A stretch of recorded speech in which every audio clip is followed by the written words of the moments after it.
in love, has a grasp on character-driven narratives, small in scope or large in scope. Thanks to Frank Herbert, here's a story that's on that scale, but with characters and relationships and stories. You know, and these were the things that made me want to act. There is no call we do not answer. There is no faith that we betray. Dune is the story of the Atreides family that falls into the trap set by the Emperor, who is getting more and more jealous of their growing popularity.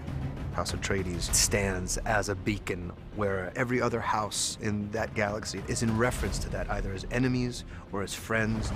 He wants to not only make sure that his people survive, but that his son is the kind of leader that he thinks he should be. Paul Atreides is the son of Duke Leto and Lady Jessica. And my initial conversation with Denis was simply begging him to, you know, be able to take part in the film. The great houses look to us for leadership, and this threatens the Emperor. Gurney Halleck and Duncan Idaho did feel like big brothers. You know, they rib him, especially Jason. He's the protector of the Atreides. I mean, he's definitely the head knight who watches over the family. Sarkar! I mean, that's his sworn duty. I mean, that's what any honorable knight soldier does. No! Duncan! I mean, that's his family. That's who he bleeds for. Gurney Halleck is a combat trainer, and he's a warrior. Oh, man. Now fight! He's a very strict but fun, visceral, paternal, maternal. He's all of those things to Paul. Paul Atreides, you are your father's son. You are my son. Lady Jessica is part of the Order of the Bene Gesserit.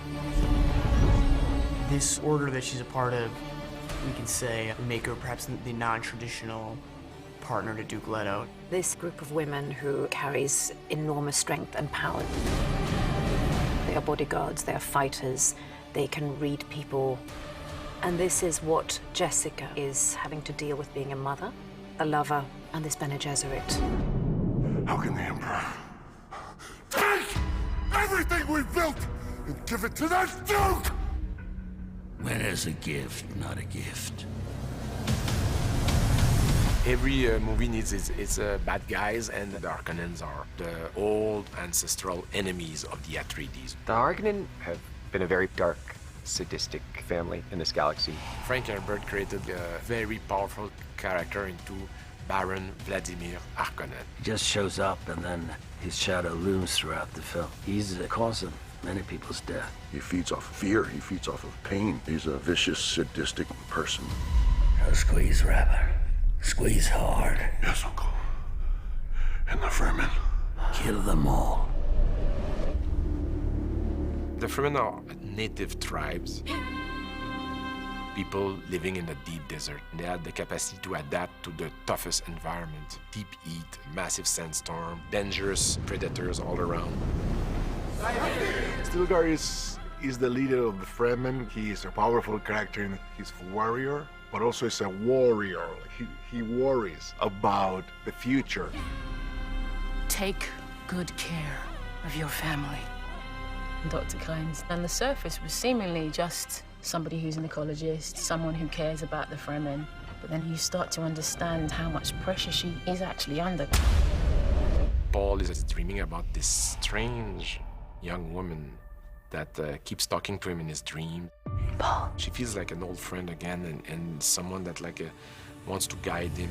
Follow the friend.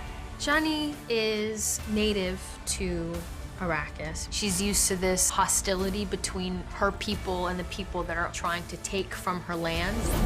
She's a fighter at the end of the day. House Atreides and the Harkonnen have an ancient grudge, and the forces that they're up against are much greater than he had anticipated.